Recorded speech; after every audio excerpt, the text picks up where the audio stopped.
All right, I got a very long presentation, but I'm gonna shoot it straight to you guys. So I'm gonna cover 192 slides in 60 minutes. Okay, I need you guys focused.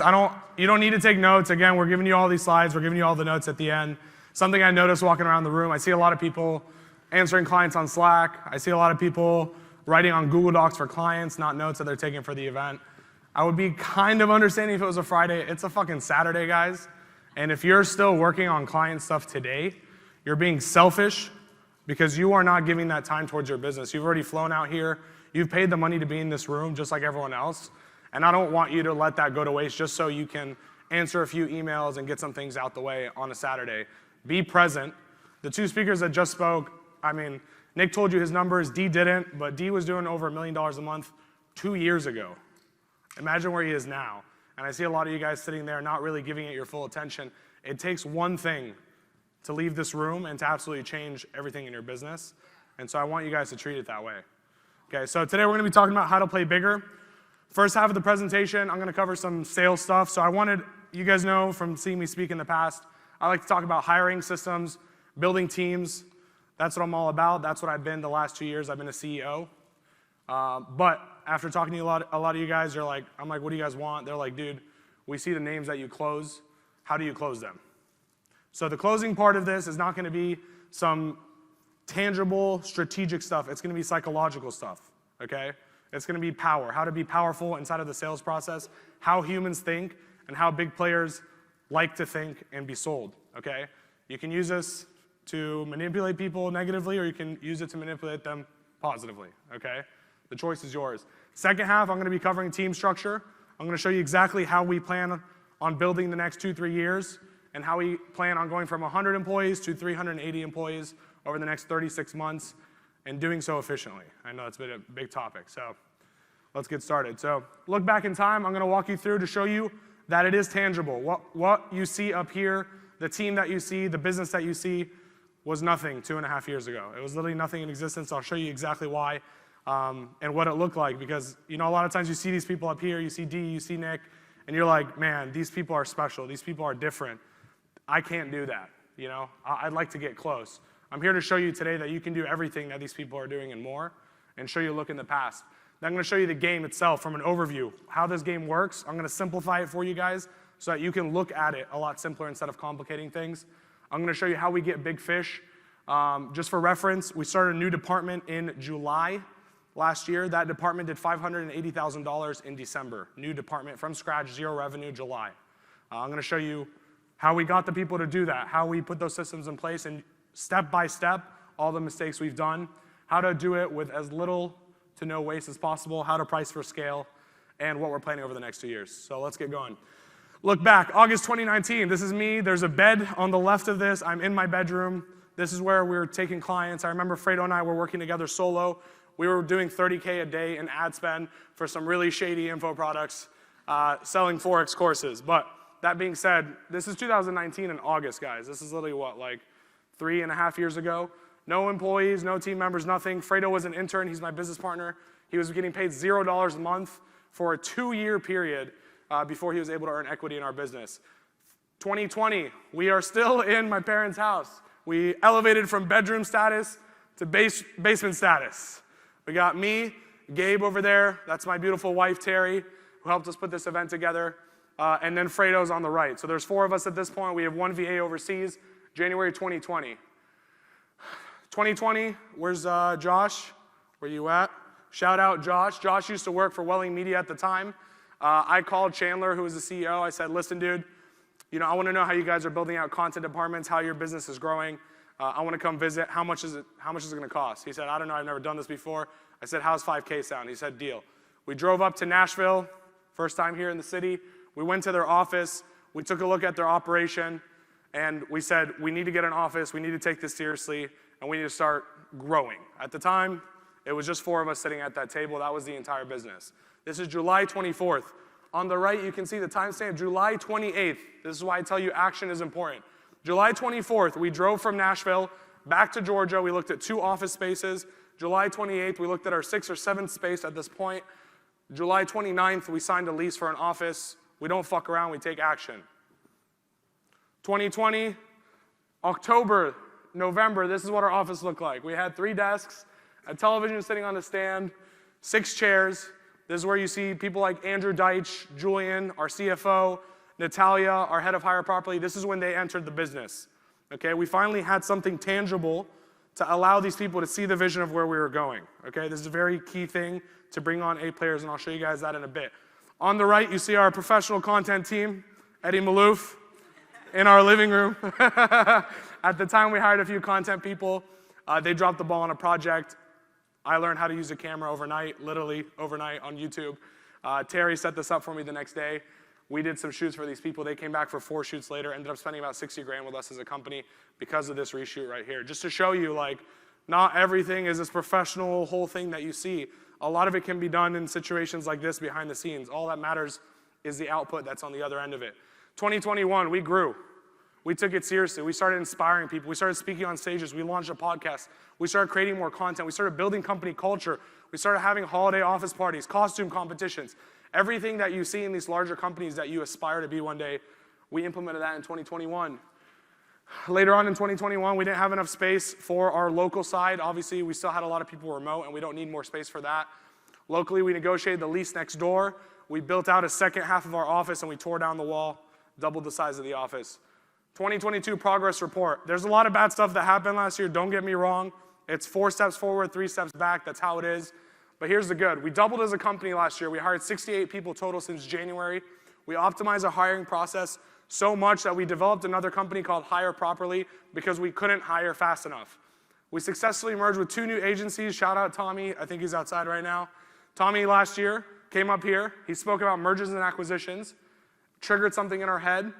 March, we did our first acquisition. May, we did our second acquisition.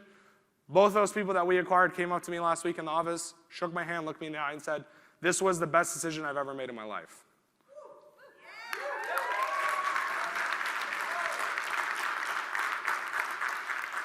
This is a problem that you guys have, we still have ongoing. We loaded up our sales team. We tried to offset as much sales from Eddie Malouf to 4Media sales team as possible. I'll get into that in a bit. Now our team is speaking on the biggest stages. We grew when most companies shrunk. You see all the layoffs all the way up to Tesla, Coinbase, Amazon. Everyone's laying off tens of thousands of people. Obviously, we're not at that size. But what this does tell you is we projected from the beginning of the year. We budgeted. We had a game plan from January. And we executed that game plan as close as possible. Obviously, we missed some marks, but we had the roadmap in front of us, and that's the important part of growing here. And last bit, you know, we got health benefits and became an S Corp. For you guys that have not done this yet, this is a very, very expensive thing to do for your business. In health benefits and in employee taxes, every single month we pay about $67,000 extra that we didn't pay before because we had everyone as contractors, we didn't have health benefits. That is a massive expense to take on in your business, and if you are not in a profitable position to do so, it is physically impossible. But this is what it takes to elevate, to become a real business, to start attracting real talent, and take people from other businesses that are offering these things and be able to compete. So, let's simplify this game. I look at the agency game as a game of offense and defense. It's very simple. It's like football, right? You zoom out of football, it's just scoring more points than the other team scores on you. That's all it is. Once you get into it, obviously, it's play by play. Every play matters. The way that we execute certain things, everything that Dee was talking about, all those things matter. But on a macro scale, what is it? It's offense versus defense. We score more than we lose, we win the game and we move on. And that is the game simplified. So, how much do you actually need to acquire to grow your agency? I'm gonna give you a few examples right here. So at $50,000 a month in revenue, 10% churn, 15% churn, 20% churn. Here's how much business you're losing, meaning this is the bare minimum that your team needs to sell in recurring revenue to flatline. Not to grow, not to shrink, just to float, okay? Give you another perspective, 150K a month, 15K, 23K, 30K, 300K a month. You need 30K, 45K, 60K, depending on your churn. I'm showing these to you because you need to understand how important sales is. You have to outdo these numbers as you grow. It is easier to offset churn with sales when you're at 50K. But when you're at 300K, when you're at 900K, it is a completely different ballgame. And I see a lot of people saying, oh, it's not about sales, it's about optimizing the internal. Of course it is, and I'll explain why that is not my primary focus at all times. but this is the number that really matters. 15% is the average churn rate across agencies. It is a good KPI to be below, but 15% is kind of what you should expect. So just understand, as you grow, it's not just about retaining these clients. It's about protecting your team and your business and your cash flow by always having the next person ready to go, okay? If you are an agency owner, I have the event of the year ready to go for you here in January, every single year in Atlanta, Georgia. It's Agency Founders, where we bring together the top 7-figure a month agency owners to come speak to you and share the strategies that they're doing over the past 12 months and the next 12 months to keep growing their business. This is information that you're not going to get anywhere outside of this room. These are usually people that don't even post online that much because the information is so valuable and they do not want to share it. But we peel back the curtains on our businesses. We show the numbers. We show exactly how we're getting our clients. We show the operations, and we show everything in between at Agency Founders. This is our 3rd year coming up here in 2024, and we do it every January. So based on when you're listening to this, it's either happening soon or it just happened, and you're going to have to wait for the next one. But in both cases, I want you to go to theagencyfounders.com. Link is below the video in the description. Go ahead, learn more about it. And if you're in the agency space and you're serious about making more money, getting past the mark that you're at, whether it's going to 6 figures a month, whether it's going to 7 figures a month, this is the most valuable room, the most valuable network, and the most valuable information in the agency space. I absolutely guarantee it without a shadow of a doubt in my mind. The feedback that we get every year is that that is the case every single time, whether people are making 5 figures a month, 6 figures a month, or even 7 figures a month. And I expect to see you there if you're serious about taking this agency journey to the next level. So go ahead, click the link below at theagencyfounders.com, learn more, fill out the application and apply, and hopefully I see you in the seats. And if I do, please come by, say hey. Me and all the speakers are going to be accessible throughout the 2-3 days there, and I want you to leave there absolutely transforming your life and taking a different direction, not just showing up, taking notes, and not doing anything with it. So I'll see you in January in Atlanta, Agency Founders. Okay. I'm going to show you how we close these big deals. So this is how much you have to sell in new business, not to grow, not to shrink, just literally to stay where you are. You carry insane risk when you grow at the speed that we're growing, because what happens is 1 month, you're going to miss on churn. You're going to hit 20% churn. Your sales team's going to flatline. They're not going to have a good month. And all of a sudden, all these people that you've hired to keep up with the growth that you have are hired. Your expenses are up. All your sales are down. Your revenue's down. All of a sudden, you go from a profitable business to a business that's losing money in a 30-day period. This is kind of what the chart would look like. So you can see here, total revenue. This is kind of how things go sometimes. And this is actually our charts, just kind of all the businesses we have combined into this chart. And you can see orange is basically how we're hiring. So February to April, you can see here the change in direction that we had. We're like, dude, this is it. We've cracked ads. We've cracked sales. We're turning away more people than we're taking on. It's time to hire. So you can see it takes a little bit of time to start catching up the hiring process to that, right? You got to interview a ton of people. You got to vet these people. You got to make sure you're hiring the right people on board. It takes time. You can see from March to June the trajectory of our hiring process. But here's what happened. We churned. Sales team missed. I stepped out of office. I had our beautiful daughter, Milana. Stepped out of office. I was a big part of the sales team. Sales team didn't stick to where they were supposed to stick on their OKRs and their KPIs. Boom, massive drop in revenue, massive drop in expenses. We went from an extremely profitable business to practically break even in a matter of 30 days because of that risk. So I'm here to kind of help you understand how to navigate that risk and avoid these situations, and always put yourself in a position to generate more revenue no matter what happens in that case. So a couple examples here so you can understand it numerically. Let's say you have $300K a month in revenue. Total expenses, $220. You're looking at about another $60K a month, 20% churn. You're down to, plus another 30% in net sales. Let's say sales team does a decent job. You have 50% net margin. You also hired 6 new hires because you're planning on growing based on the pace you're going at. Those cost you $30K a month. You're down to $20K net margin. Look all the way back at the top. 300 minus 220. You actually started the month at $80K profit margin, about $1 million a year run rate in profit. In a matter of 30 days, literally from the 1st to the 30th, this is exactly what happens.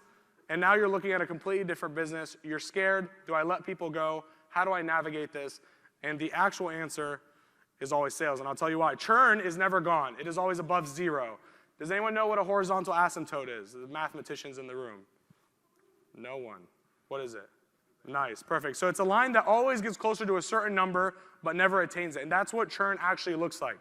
If you think about it conceptually, you will never be able to get your churn to zero. This is just the industry, it's how it is. It's a never-ending game of us approaching this imaginary line of zero. You can always optimize, you can always do things, but what we're doing is we're chipping away downward. But if you think about it, if you already know that zero is the maximum function, that is our ceiling. I will never, no matter what I'll do, I can chip a percentage point, a half here, a quarter here, eventually get it down. I will never be able to get past zero. Why is it, as a CEO, that you're focusing so much time on this thing when you got into business in the first place to not have a ceiling? Okay?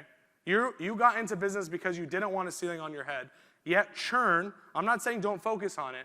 I'm just telling you there is a ceiling on it at all times. You will never get below zero. You will never get to zero. And that is why you should always be focusing on offense. Your operations team should be focusing on the defense. And it is your responsibility as a CEO and as a founder to be focusing on the offense.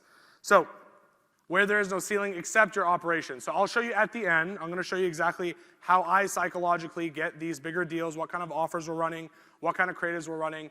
But at the end, I'm going to show you how to break that operational bottleneck and why we've spent the last 3 to 4 months building out what our 3-year game plan is down to every single job role, every single payment that we have to make to every individual, how much it's going to cost, how many team members they're going to run. And I will help you guys restructure your pricing to avoid the mistakes that we made the last 2 years. So sales is your invincibility to the market fluctuating, but not just more deals. Here's a problem. I remember last year, the year before, I would close crazy deals. I'd close, $30K a month, $25K a month, whatever. And I was like, yo, dude, I killed it. We're closing the biggest deals ever. This is 5X our retainer, 6X our retainer. But what I actually did was I increased scope so much to be able to get this deal that was 25, 30K. And when it was all said and done, we would have rather taken, 3, 4, 5, 4K deals. It would have been more profitable for our business because we had so many expectations from the client to deliver on that 25K because how we sold it. So it's not just about the money that you guys are bringing in. It's about the quality of people that you're bringing in. You need to sell better clients. This will automatically reduce churn on the back end. If you notice, the main thing in Nick's presentation wasn't how they're running their systems, wasn't all these things on the back end. It was how do they set expectations on the front end to reduce the churn on the back end. It starts with the dude who's selling. Okay? It doesn't start with the onboarding call. It doesn't start with the first month of strategy. It starts with why did they process the payment and what are their expectations going into it. Meaning it's not just about more clients, it's about better clients. Okay? So we looked at our data across the board. Last year, CFO sat me down. We went through everything. Average client lifetime with us in e-commerce was less than 150 days. This was an alarmingly low number. And what we started doing was we started taking a look at all the clients we've worked with the last year. And we said to ourselves, okay, which one of these clients were deemed unqualified within the first month of working together by our team, right? Like onboarding call, Christian, head of client success, comes to sales team. He's like, why do we close this guy? There's this problem, this problem, this problem, this problem. I don't think we're going to be able to overcome it because he has so many problems in his own business that aren't relative to our marketing strategy or the growth of the business itself. So once we actually removed all those outliers that were deemed unqualified, not like months into working together. I'm talking like after they were onboarded, we knew that it was going to be a harder journey than what was supposed to be. Client lifetime value went up to over 350 days. So just removing the bad clients that were deemed bad from the sales process, not from us working together for months, we're able to 2.5x the LTV of those clients. So again, I want to drill this point. It's not just about quantity. I'm in all these agency groups. I see people closing deals every single day. I got another one, I got another one, I got another one. That is not the answer, okay? I would rather have one amazing client that's paying me as much as 10 other clients than having 10 other clients that I have to spread myself thin and have too high of expectations, okay? And this is a shift we've started making in our business. I would rather have quality over quantity, and that is why we have multiple clients paying us 6 figures a month now, whereas in the past that was never a possibility for our business, right? So the key is not just closing more clients because that will put you on a treadmill. You get the point. You close more, you still churn more. You need better clients at the end of the day. So 4 parts of getting the sale. This is pretty obvious. I'll breeze by this for you guys, but obviously 1 is prospecting. 2, you get people to show on the intros. 3, you get people to show on the demos, which is the second call. And then 4, you actually close on the demo. I'm not going to focus too much on 1, 2, 3 here because we don't have a whole day to go through this. I'm going to show you the psychology that goes into me closing. I don't have a specific framework that I've written for my team. I just do this. It's been how it is. I close the deals that make us 6 figures a month. I close them on 2 calls every single time. It's always smooth. My closing rate's over 95%, and these are with some heavy hitters. ClickFunnels, 2-call close. I'm not going to go down the list, but you get the point here. My team was like, please just tell us how you do it. So I tried to structure this into a few frameworks for you guys so that you can understand how I think on these sales calls. Because all this other sales strategy and stuff you guys have heard elsewhere, you can find it on YouTube. There's sales programs everywhere. I think what makes me unique is how I approach a situation. And it's a lot of psychological power between how humans interact. So all these come down to one thing prior to the demo call, and that's your content and offer, okay? Yesterday I was sitting, talking to a few people, and one guy came up to me, and he said, dude, I get it, you're running ads. Like, is that where all your clients are coming from? We said, yeah, that's pretty much where we scale. That's where all our sales team get our leads. We don't do any outbound. Everyone comes inbound through ads. And he said, that's cool and all, but I can't compete with the offers that you're running. I said, why not? He said, well, you're doing, if you do email with us right now, then we'll do your ads for free. I can't afford to do that. And I was like, that's kind of weird that you're thinking that way. What if I gave you $4,000? What if I said, give me $4,000 a month, and I will give you 4 clients every single month? Would you take that? And he said, oh, yeah, for sure. I said, great. So go hire someone who knows how to do emails for $4,000 a month and run the same fucking offer I'm running. It's not that hard. But a lot of times you guys put these objections in front of your face, and you say, oh, I can't run this offer because it's too hard. Figure that out later. I would rather run an offer and know, damn, everyone's biting on this. We can sign up tons of clients and then figure out how I'm going to hire all these people rather than sitting here prepping, hiring all these people, running an offer, it falls flat. Now I have all this payroll sitting here, okay? And how I like to think about our offers, and this is why we do so well, again, like we've been talking about it. ClickFunnels came through an ad. It was an offer that was on an ad. That's why they applied. Even these high-level brands still want good offers. You guys are business owners in this room. You're all a sucker for a good deal. If the deal makes sense, you want to learn more. And Lindsay, you're laughing. It's true. It's how we are. That's why we own the business, right? And so it's important how we structure the offers. What I do internally is I look at our LTV numbers for services. I say, for example, email, Google, Amazon. These are the services where people stay with us the longest, okay? Facebook ads has the highest churn compared to those, so let's not focus on those. So what I do is I incentivize the free things that people want. For example, Facebook, Meta ads. This is what they think they need, okay? I incentivize those for free with paying us for the thing that I know they will stick around forever, even if they churn on Facebook. So if we bring in a client for email right now, you know, at $6,000 a month, and we give them free Facebook to get them in the door, and 90 days later, whatever reason, they leave on Facebook, great, it was a free service. I still am sticking a client for $6,000 a month on a service that has a 500-day LTV in our company.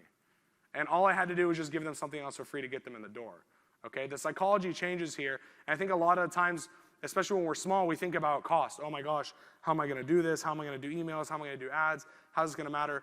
What I need you guys to start focusing on is like, how can I give them something they absolutely can't say no to get them in the door? And if you guys believe in your business, you believe in the product that you're giving, you should have no problem making these kinds of offers to be able to generate these kind of clients, okay? Something really cool from the ad side of things, and this is what Andrew was talking about, the halo effect of content. This is why I challenge you guys to make more content as much as possible. 3/4 of our closes come from website forms, not ads. So all our ads lead to landing pages. Those people fill out forms on those landing pages. They go to the sales team. That's not where most our money is coming from, okay? Most of our money is coming from people who are going to our website. And here's the exact path that they take. They see an ad with an offer. They go to the landing page. They take a look around. They say, you know what? I don't want to put in my information. This is just a landing page kind of sketch. They go back. They click on the profile on the ad. They go through our stuff. They say, okay, this is kind of interesting. Then they go to our website. From that, they do research onto our content. They read through our website. They see the people that we've worked with. And then they fill out a form on our website. This person at this point has spent 5 to 10 minutes doing their own discovery call on us as a business. When website forms come in, which we probably get, I don't know, maybe like 3 to 5 a day at this point, those people are like the hottest people for the sales team because they already know they don't need to explain who 4Media is. They don't need to explain what the offer is, whatever it is. The last 2 people that we closed, I think today and yesterday, came in through an offer. They spent so much time going through landing page, Instagram, website, that they forgot there was an offer that got them in the first place. All of them signed up without the offer.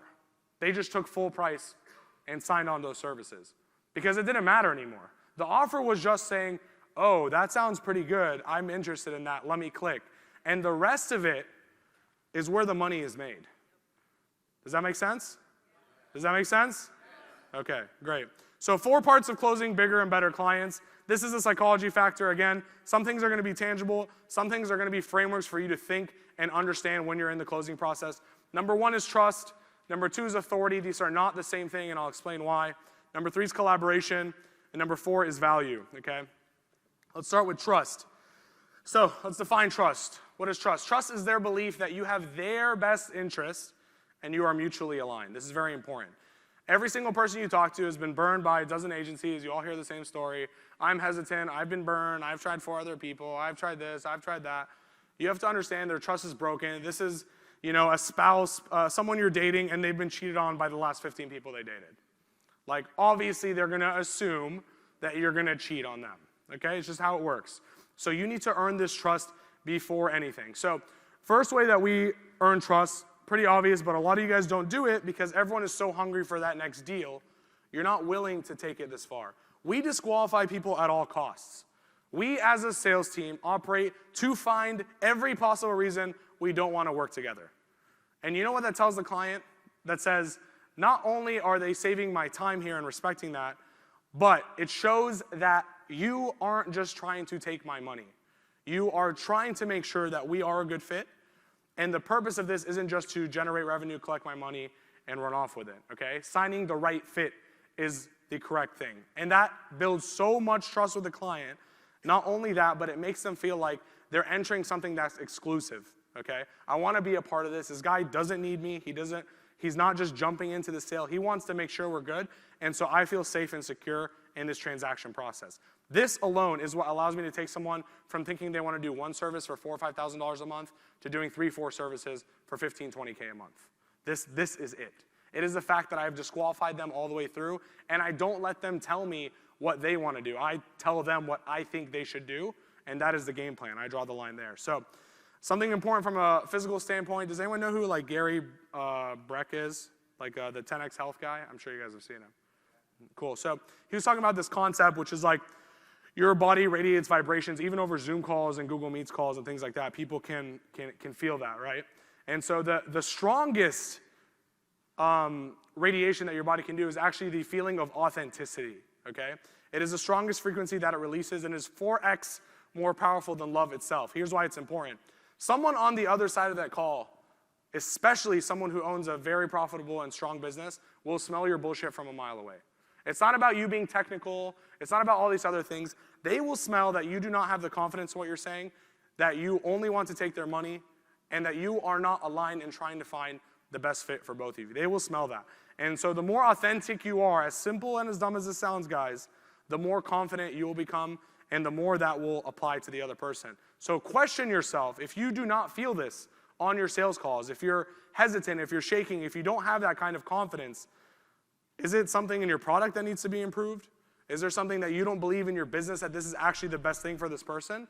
That's a whole different problem that you need to solve.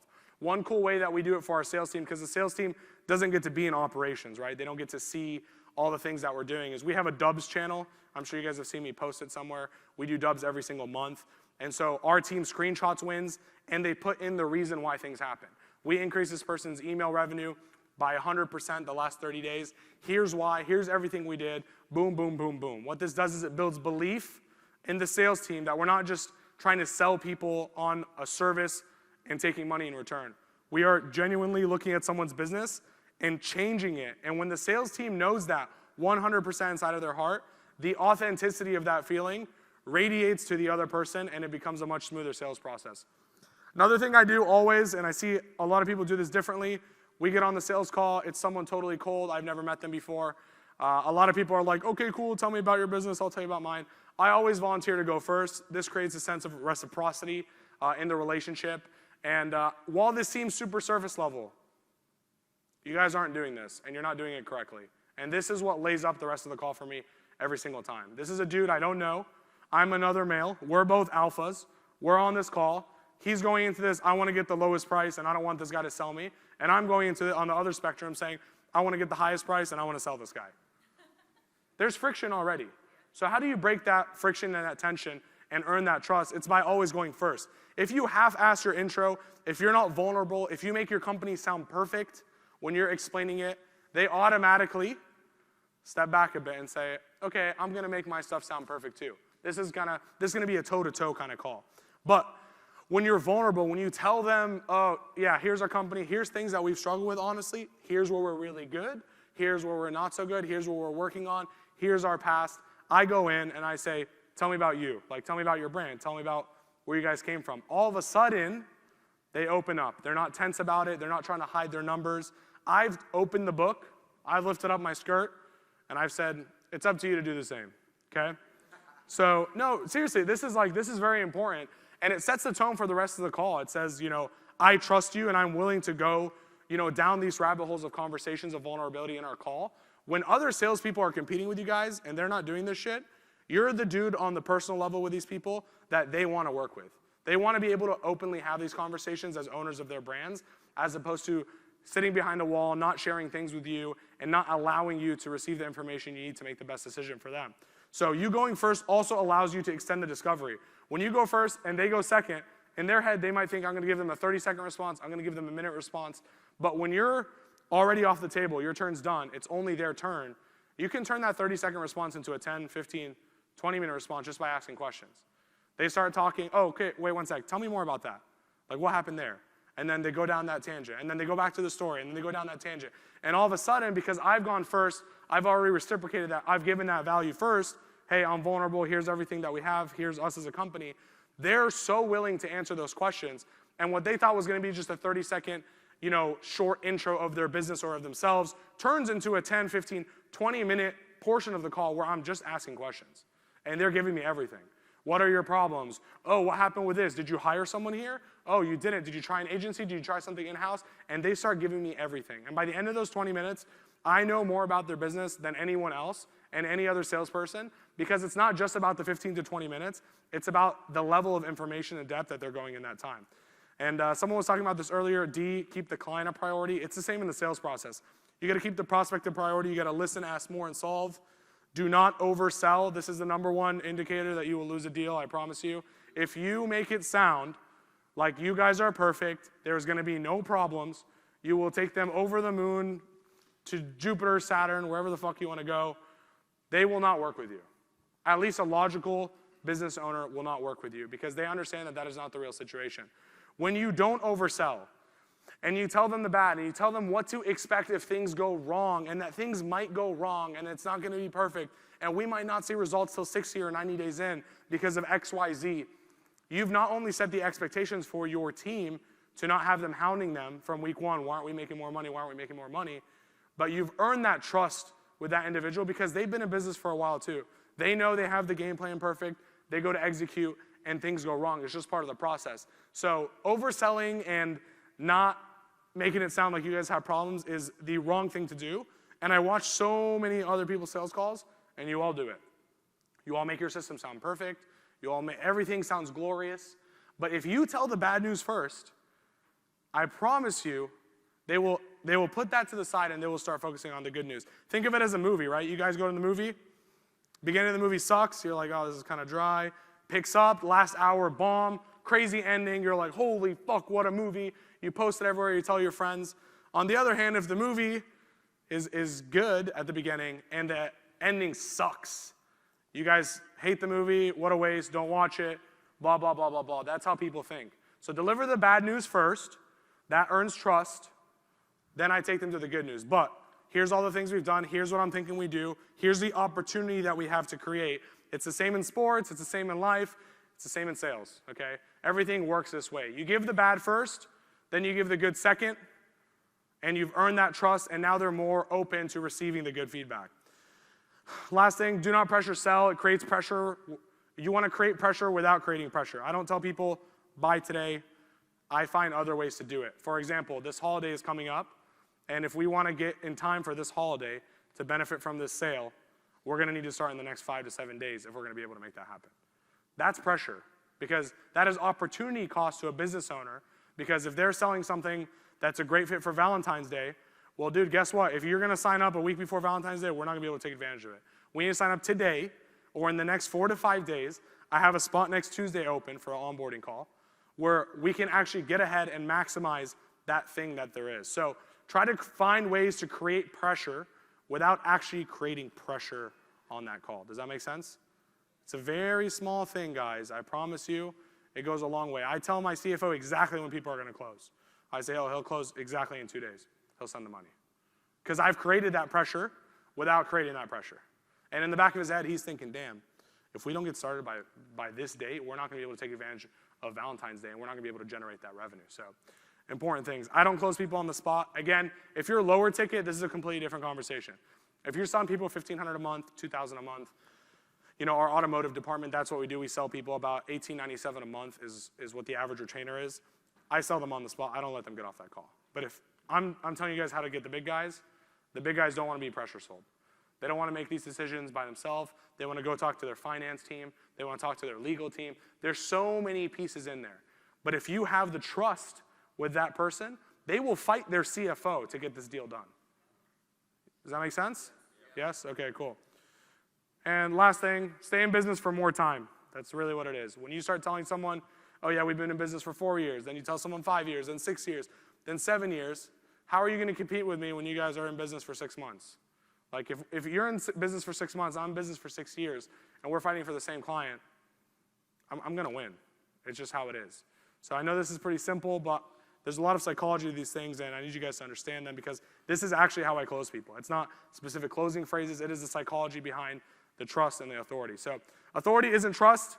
Do they perceive you as someone of status? This is completely different than trust, okay? Do you make them feel like they are more important to you than they are, that you are more important to them than they are to you? Okay, this is a very important thing. And it goes back to dating, which I'll get into in a second.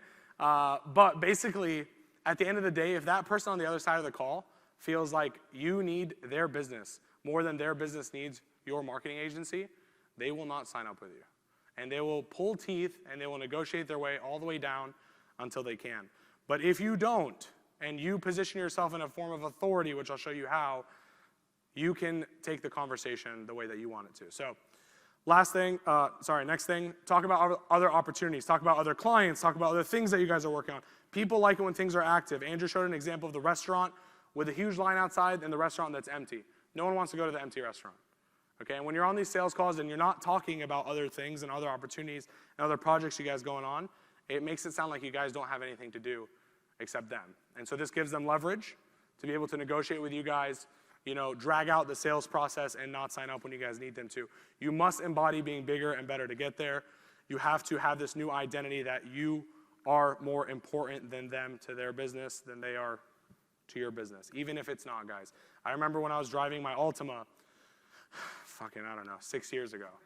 And I was closing a client deal, and it was my biggest deal at the time. And I was driving, and the dude was like, yeah, send over the contract. I just made the payment. Let me know what else I need to do. I was like, yeah, dude, I got you. I'll have the team get on it. Don't worry about it. I was the fucking team, dude. That was me in a Nissan Altima, broken down on the side of the road. And I was like, I'll make sure the team gets that. Drove my ass to my parents' house, sent them the contract, and dished it that way. But again, it's the psychology of the authority behind it, guys. Like, this isn't manipulating people in a bad way. I believe 100% that I'm the best decision that they can make for their business, and I am doing whatever it takes to be able to break that barrier of trust, to get them in the door, to show them that that is correct.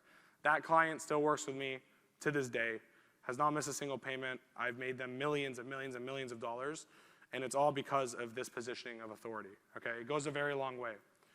People don't like to be the only people working with you. It's like, again, it's like when you're dating a girl or a guy, if they know you have no other options on the table, now you have to give them more than they are giving you. You need to out-earn them because they are in a position of authority with you. This is just basic human psychology, and I don't think we talk about it enough in the sales process because that is how business owners think. The more status you have, the less you have to give for the same amount in return. The higher your status and authority, the less you have to explain yourself, the less that you have to negotiate, the less that you have to give in scope of work, the better your deals become, the less your team has to do to make more money. It all starts with the sales process, okay? You create this through content, results, and relationships. That's how you earn status in this game, okay? People go to us, like I said, they go through our content. They've watched dozens of minutes of time before they even get onto a sales call. My salesperson has status. He doesn't even need to be known. He's the salesperson at 4Media Marketing, and therefore he has status because of the content, because of the results that we have, because of the relationships that we drive. There is no better deal that I get than when someone emails or texts an intro, and the dude he introed me to already knows me. Oh, Eddie, what's up, bro? I already know Eddie, don't worry, we'll just hop on a call. That's the best because of the relationships that you develop. That's a position of authority. Prior to that email, I'm just an equal friend. Oh, Eddie, Eric, what's up? How are you guys? Then this guy comes in, he goes, dude, I have the best guy ever, hypes me up, intros me to the dude I already know. Now I elevate to a position of authority. Now this person goes from, oh, I know Eddie does marketing to, dude, I didn't know you did this. I need to talk to you a little bit deeper, and we need to work together. So authority is very important. If they're big enough and they have you dealing with their assistant, this is some funny shit that I do, but I would highly recommend it. Big people, again, busy people, this is how it is. They have assistants. Don't take it disrespectfully. I used to be like, oh my God, he put me with his assistant. He doesn't respect my time, all this shit. I used to get bothered by it internally, okay? Busy people have assistants, and it's okay to talk to their assistant. But when you get passed off as a CEO, owner, to assistant to deal with them, you lose authority in a way, psychologically, okay? Now it's like, okay, great, I'm busy, but you can deal with my assistant. She'll still take care of it. Don't take that offensively. What I do is I speak through my assistant, and if I don't have one, this is some shady shit here, but it works. It works. Make a fake email, EA, executive assistant at company name, and make it a gender neutral name like Jordan. Jordan's a good one. There's a few gender neutral names. And respond from that email as your assistant to this person. I swear, guys, this is I know you're like, what the fuck is this some shady shit? I'm telling you it works. It's authority. It's like, oh, he is an assistant too. Oh, that's cool. He's an assistant too. Who fucking cares, dude? As long as you get the deal done and it's a morally good deal and you're actually providing a service to these people and you're living up to what you promised them, who fucking cares if you faked an assistant email and no one ever found out, okay? It's authority. Big fish respect expectations and boundaries, okay? What they don't want to work with is a yes man. Oh yeah, we'll definitely get that done for you. Oh, are you guys also going to do this? Oh yeah, we'll definitely get that done for you. What about this? Oh yeah, we're definitely going to get that done for you. Dude, people listen to my sales calls sometimes, and like I almost like lose a sale because I set expectations and boundaries so tight. You know what I mean? They're like, oh, how often are you going to be working with you, Eddie? You won't be working with me directly, but I will be involved with the team and strategies. If you need me, you can reach me, but I will not be on most calls. You might never see me on a single call, and this is just how it is. My team is who you're hiring.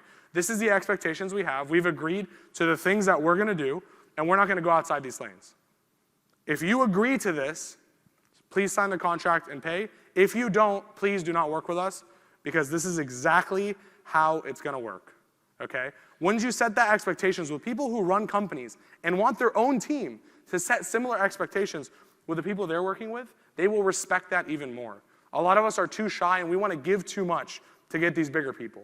We view them in a higher lens. Oh my gosh, this massive brand, this massive company, it's going to make us so much money, it's going to change the way we do business. And so you guys get a little desperate with it. But when you sit there and you lay those standards down from the beginning, these people of high authority respect you more for it, and they want to work with you because now they view you as an equal who's able to set those expectations. People who are novice aren't able to do that. They choke up, they're not confident enough, and they're not willing to lose a sale to make sure that it's within the right boundaries of expectations, okay? I had $0 in my name, and I was still doing this shit. I was like, yeah, if you don't want to do it this way, we don't want to work with you. No money whatsoever. But yeah, again, we're a team, and we need you guys to pull weight when we do. Mina, where you at? How long is our onboarding document? I showed you yesterday. 35 pages. I have these people fill out 35 pages to work with us. This is post-sale. And I tell them, this is the onboarding doc. Here's the sections I need you to fill. If you don't want to fill them, do not bother signing up. Steven, where's Steven? Is he in the room? Law by Mike, last person we onboarded in that category. How? Onboarding doc. What? Huh?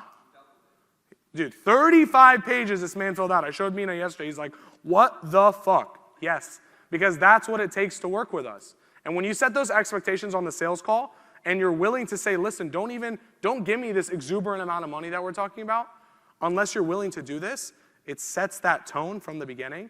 Not only does your team have more success with them, but these guys want to work with you even more. Okay? This is a very simple thing I need you guys to break past. I watch your sales calls and they don't go this way. Be willing to lose the sale to set the right expectations, and you will work, again, with better people. I'm not telling you you'll close more deals. I'm telling you you will work with people that will leave you much less frequently, okay? Next thing is collaboration. Very simple concept, but at a higher level, this is all they want to see. This is you and them on opposite sides of the table. You're green, they're orange. You just need to work your way to sitting next to each other and looking at something from the same perspective rather than sitting on other sides of the table. So high people want to feel like someone will think with them, but also for them. So what I do here is instead of, for example, jumping into conclusions and just people get on a sales call, we need Facebook ads. I say, no, we don't know that yet. That's what you think you need. And quite frankly, you might not know what you need because you've been in your business for so long and you still haven't solved these problems. So in order for us to work together, let me look at your business from the inside. I'll do an audit. I'll take a look at everything. And then I will come back to you with a game plan and a strategy based on what you're telling me. So now it becomes more collaborative. Now we're shooting ideas back and forth. You know, we're pointing out opportunities that we have instead of just rushing into the sale. This is very important. But again, I also always point out possible bumps in the path. This is the reality. And if I don't give them the bad news, then they will never trust the good news. But if I give them all the bad news first, listen, I don't think there's opportunities here. I know I told you this is where we wanted to go. I looked at all the keyword volumes.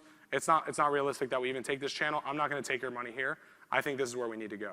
The trust is so high there because I just told them, no, don't give me $5,000, but let's work on this, that they don't even hesitate anymore and they start asking me for what else can we work on together, okay? A players is obviously very simple, but you have to be sensitive. These are business owners, the dogs, like these are dudes making millions of dollars a month, and they are alpha, and they sometimes might be sensitive to feedback of any sort, right? So I always frame my suggestions a certain way. I always say, have you ever tried or considered? Rather than being like, you should do this, like Mina was saying, I say, have you ever tried or considered this? And just the way of asking that question is very important because it allows them to come up with all the reasons why that would work or not work. And then they see it from their lens rather than mine, and it starts becoming collaborative. Rather than me saying, you should do this, I say, have you ever tried this? Oh no, man, maybe we could do like this. And then all of a sudden, my seat moves from the other side of the table to sitting next to each other, looking at it from that lens and being like, oh, what about here? Have we ever tried this before?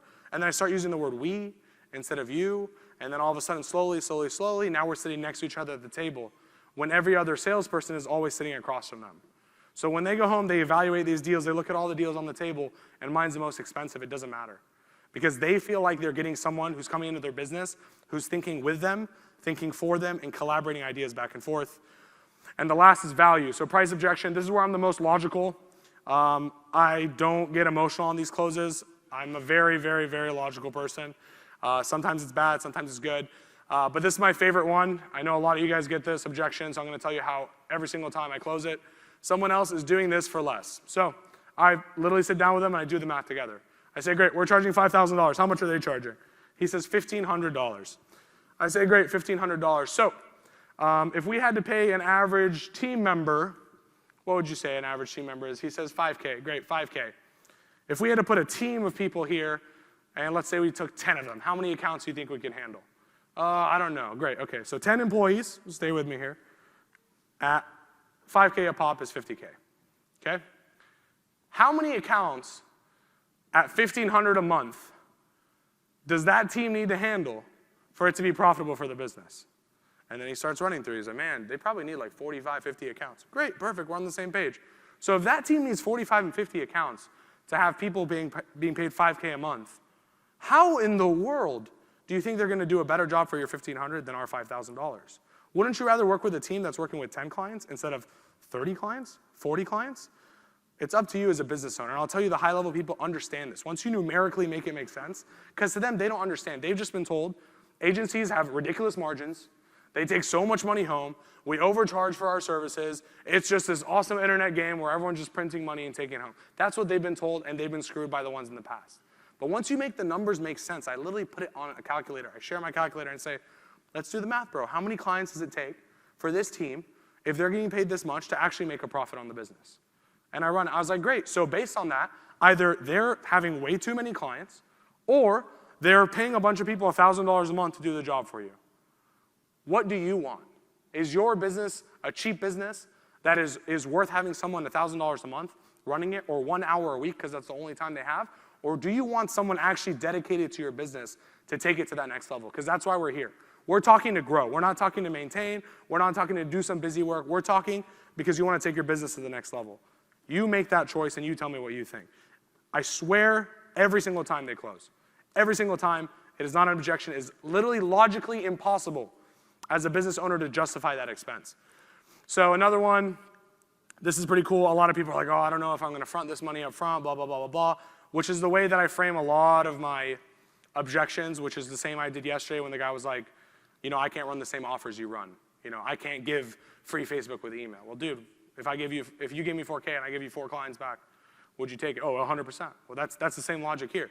I tell them, okay, great. They're like, oh, it's going to be 20K a month. Man, that's a lot. I go, okay, great. Well, let's look at it this way. If I told you, give me 60K now, so 3 months of 20K.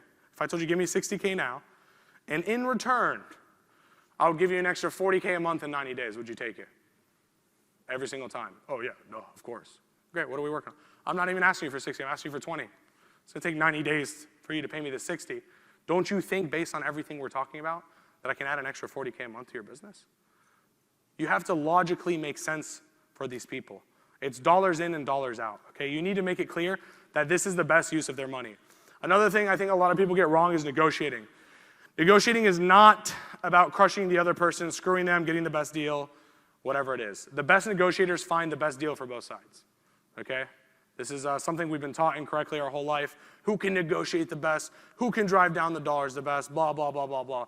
The best negotiators make it work, make it make sense for both sides.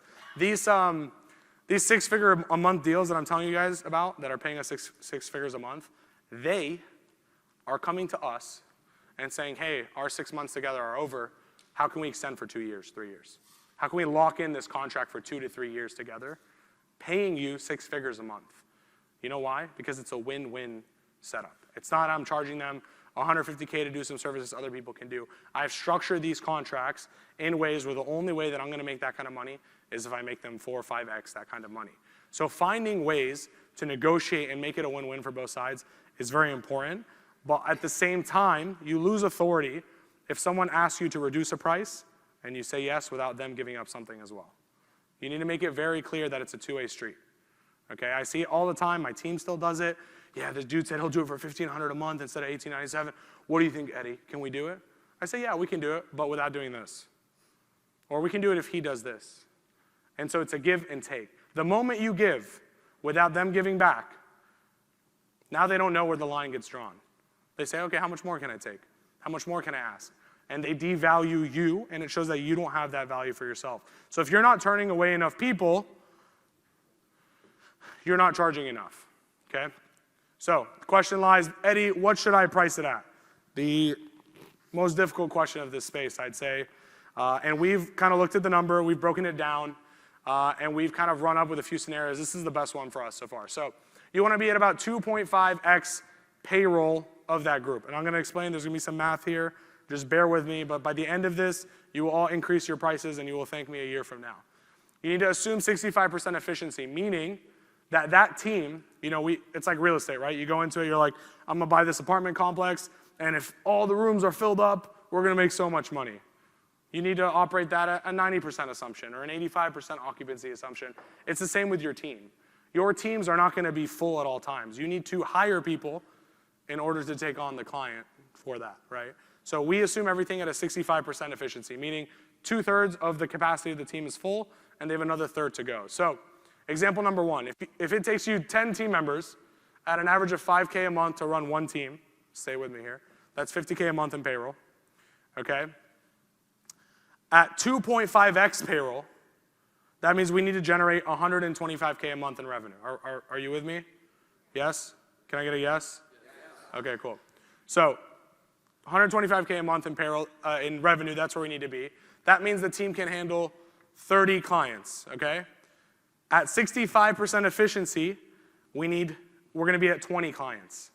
So in order for me to be at the 2.5x payroll of 125 with 20 clients, we need to charge $6,250 per client. Does that make sense? Yes, no? Yes. Okay, I'm gonna give another 2 examples so you guys can understand, but we're gonna change different factors. So let's say we change efficiency to 80%. If it's 5K team member, 10 team members, 50K payroll, we need 125K, again, 2.5, the payroll, to be able to be efficient as a company. That team can handle 30 clients at 80% efficiency. That's 24 clients. We dropped our retainer down $1,000, okay? Last scenario, if you have 10 team members and you want to pay them more, which is very important if you want to hire A players. I want to pay my team members 100K a year instead of 5K a month. That's 80K a month in payroll. That means they need to manage 200K a month in revenue on this team. At a 65% efficiency, it's 20 clients. I need to charge $10,000 a client to have this kind of business. A lot of the times we price our business and our services kind of like whatever we want to fucking price it at. We're like, oh, a lot of people are buying it at this price. Bump it up a little bit. But the reality of the situation is we never reverse engineer it from a team perspective. I want A players. I want people who want to make 100K a year. I don't want people who want to make 40K a year. I want people who want to make 100K a year. In order to have those people in my business, how much do I need to charge a client to be able to provide a service at that high level, to be able to pay people that amount of money? If you look at our average retainer, we're looking at it every single year, it goes up by a few $1,000s. Listen to what Nick was saying. What did you say, 12? What was your average retainer last year, 12? And you're going to 27? 12 to 27, okay? And I promise you a part of it is I need to pay my people more. And if I want to pay my people more and have better people on my team, I have to charge more. What does that number look like? And the reason that we pick 2.5x is because you have a lot of operating expenses, you have sales and marketing costs on the back end, and like Dee was saying, our businesses, our inventory, our product is people. So this is our biggest expense. So if we can just get 2.5x that as a whole, we'll be a very profitable business. So does this make sense? Are we all on the same page? Yes, cool. Before I show you how our teams are structured, I want to show you how our business is so you understand. I told you guys we did 2 acquisitions last year. Both of those businesses will probably do multiple 6 figures a month by the end of this year. And here's kind of how we structured it. So we have a left side, which is info side, middle side, which is e-commerce. So we have Atlanta, London, and Denver. And I'm going to give you kind of the strategy of why I acquired these 2. London, shout out Luke, Nicola, the whole team there. So this was a very strategic acquisition. And the reason we did it was because, like I just showed you, if I want to have people that are getting paid $8K a month, I need to charge a minimum of $10K retainer. If I'm running all of these ads, how many people am I going to get that cannot afford a $10K retainer? An exuberant amount of people, okay? What if instead of just wasting these people or selling them on a course, which is not as simple as it sounds, okay? What if I went and acquired an agency overseas who was delivering an awesome service, who was getting success for their clients, and had payroll overseas so that I could price according to the payroll, just like my 8K a month. What if theirs was 1,500 or 2K a month? How much less could I charge and take on more clients? And so the strategy was everyone that doesn't qualify for this 10K a month, we can pass them down to London. And now, I mean, dude, these guys are getting clients probably every like 3 to 4 days at this point into their business. This is revenue that we would have missed out on. And by the end of the year, it'll probably be a couple $1 million that we would have missed out on had we not made the strategic acquisition. Denver, Amazon department, shout out my piece back there. This was also strategic, right? This wasn't like we want to add a whole new service and all this stuff. We said, dude, we're already spending money on all this marketing to get these e-commerce people into the door. How else, like Ashton was saying, flywheel effect, Can we provide them a service that's good? We went and shopped agencies. We looked at the ones with the best results. I don't care if they can sell. That's not the point. I can sell for them. I can hire for them. I can run their numbers. I wanted results. And we went and found someone who could do the job, and we could help build the system and the team around them, and we acquired them. So that's our e-com department. And on the right side, local, still standing strong all the way back from I remember COVID. COVID hit. We lost like 28 clients on the local side. We looked at the business and we were like, okay, which ones are still open? And it was auto shops. And we're like, we're pretty good at them. Let's see what we can do. And we scaled that up that year from like 3 shops to like, I think the highest point in 2020 was like 88 auto shops. And to this day, that department still runs. So I just want to give you a perspective of the overview of our company. As I dive into the org charts, it's going to be pretty intense. And I just want you guys to understand kind of on a higher level what it looks like. So after trying dozen different team structures, this is kind of what we landed at, thanks to Mr. Nick Shackelford again. Gave that information last year, just like Tommy gave the acquisition information last year. We took that, we ran with it, and we kind of developed our own unique sense of a pod structure. So it's one thing as a business to understand what you look like now. It's another thing to project what you look like in 2 to 3 years. Okay, it's very difficult, and we don't even think about it as business owners because we're so focused on now. We're like, dude, we're making money, it's all good. We'll just hire more people, you'll eventually be a manager, all these things. But you have to understand from the perspective of a team member who's working in your company, they don't know what their future looks like. They don't know where they're gonna be in this organization in the future. You know, and all you're thinking about is, don't worry, I got you. We're gonna grow, you're gonna grow too. Like, this is how we did it for years. And so we finally sat down the last few months and we broke down what does it look like in the future. So right now, every single department that I showed you has pods. Some of them have 2, some of them have 3, some of them have 1, because that's the capacity that we're at for that team right now. But as we grow, 4 pods will go into a district. So this would be like, for example, the Amazon district, right? Would have 4 different teams inside of them. And then the next level would be a region. So a region has 4 districts, and a district has 4 pods. And we started mapping it upwards, and I'm showing you all this because I'm about to go deep into it and kind of show you what it looks like on an overview. But here's what our pod structure looks like. So each one of these handles about 12 to 15 clients, depending on the capacity of the clients. The variables that change here are the media buyers. So sometimes we need to add a junior buyer as well. So you see like Facebook media buyer, sometimes you'll see Facebook senior, Facebook junior. Same for the Google. You'll see Google senior, Google junior. But we've tried everything, guys. We've tried every team structure. We've tried, everything in the book. We squeezed like 10 years of business in the last 2 years. And this is what we finally concluded works. Now the key here is not just what's on this chart. And here's how we organize our team, and here's how everyone lays out. The key here is you guys taking the time to go back and give a very clear job description, roles and responsibilities for every one of these people. Because what happens as you grow the business is there's a lot of gray. There's a lot of blur. And eventually you start realizing that 2, 3, 4 people are doing the same job, and they're just not even realizing it. And so what you need to do is draw the strict black and white lines, left and right, and draw every single position. Here's exactly what you do, and here's what you do not do. That is this person's job. Because over time, they start getting curious too, they start wanting to do more things, and what happens is it creates so much bloat in your business, and then eventually creates unhappy team members because they're doing 2 people's job instead of 1. And so I know this sounds super simple, but I know for a fact, most of you in the room, if not all, have not sat down and give a clear job description, roles and responsibilities of do's and do nots for every single person in your organization, not by name, but by title.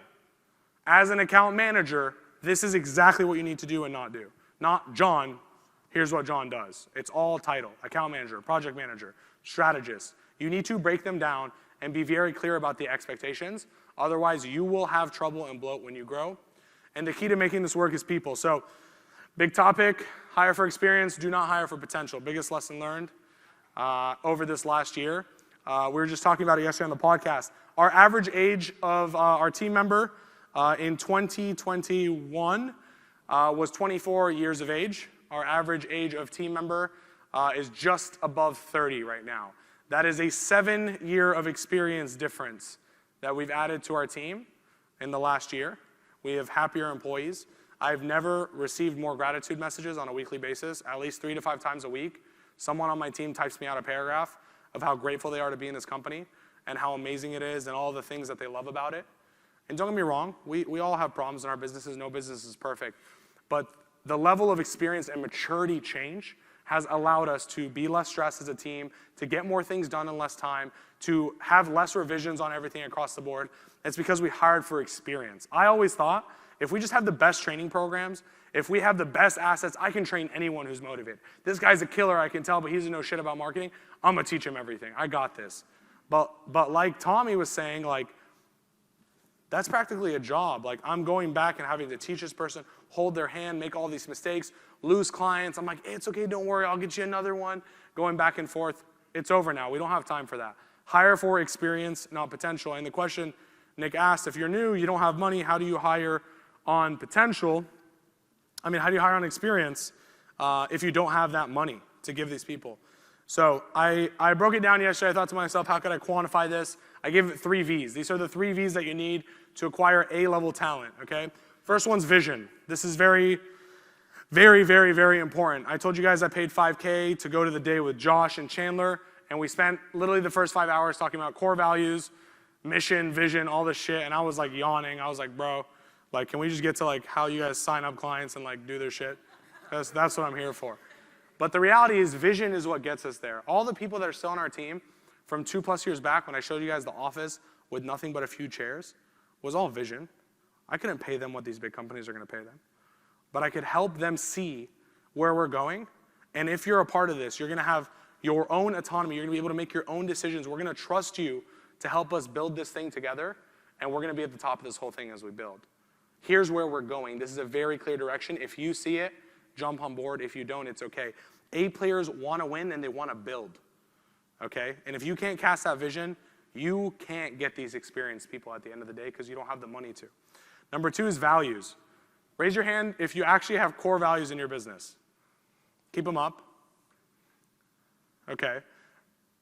Put your hand down if you don't read them to your team every Monday. 1, 2, 3, 4, 5, 6. 6 people in this room read their core values to their team every week. Huh? It's on Friday? 7 people in this room. 7 people in this room read this. Guys, you need to understand, we drill this. We drill this down. Like I started meeting core values. Let's go. 1, 2, 3, 4, 5. Because this is how we want to operate as a business. So these are our 5 core values. Don't copy them. Everyone has different styles of it. Some people use one word. Some people use sentences. It doesn't matter. These are the rules and the frameworks that we operate in. If you get fired, you got fired because you didn't abide by one of these things. If you get written up, we give you the reason why you didn't get written up and the core value that that thing doesn't align with at the end of the day in the business. And I'll tell you this, repetition is the only way to get this down. It is the only way. You need to, it's like talking, not that I'm saying our team is children or anything like that, but it's like back in school. You gotta keep telling them every single week, every single day, the same thing over and over and over and over again. I told my team last July, massive inefficiency in the company, meeting times. We do too many meetings. I need you guys to dismiss yourselves from meetings when you're not involved. I need you guys to cut meetings short. I need every meeting to have a description of every single person in there, what their job is, what the objective of the meeting. This is the only way you're running a meeting, okay? It took us 6 months to get to the point of drilling this down every single week, beginning of every single month on company-wide calls, to get to the point where I saw other people just dismissing themselves from calls, dismissing other people from calls. And all of a sudden, after drilling that in every single week, every single month, over a 6-month period of time, my team started embodying it. You started seeing it like Dee was saying, the nodes, right? You started seeing the bottom level people abiding by it, the people above them. And so that's the time that it takes. You're not just gonna write 5 of these things and then everyone's just gonna follow them. Every single morning meeting in departments needs to be led by this. Every single monthly meeting needs to be led by this. We do our boardroom meetings, they're all led by this. We go over our core values, and if someone doesn't know it, that's a massive problem because these are the frameworks that you operate by. And I'll tell you this, we never hire an employee without making sure we're very clear about how we abide in the company. Are we aligned here? If we're not, totally cool, bro. I don't think this is a good place for you. But if this all makes sense for you and you're on the same page, then let's work together, okay? This is how you get A players. And then the third one is velocity. Where are we going? And how fast are we getting there? No one wants to build this thing that's going to take us 15, 20 years to get there, okay? What is the 2-year plan? What is the 1-year plan? What is the 3-year plan in our company? So I was trying to show you guys, that little piece of the org chart, the pods. That arrow is pointing to that section right there, those 4 little blue dots right over it. This is what we expect our org chart to look like 3 years down the road with about 380 team members, okay? We are casting what that looks like forward. We're understanding each department's structure and where it needs to be. And you can bet next year I'm going to show you this and it's going to look a little different than it is today. That's just how it is. But we understand the velocity that we want to go. We want to get to this point in 3 years. And based on that, we need to hire this many people a week. We need to acquire this many clients. And we need to fix these inefficiencies to be able to get there. Does that make sense? Yes?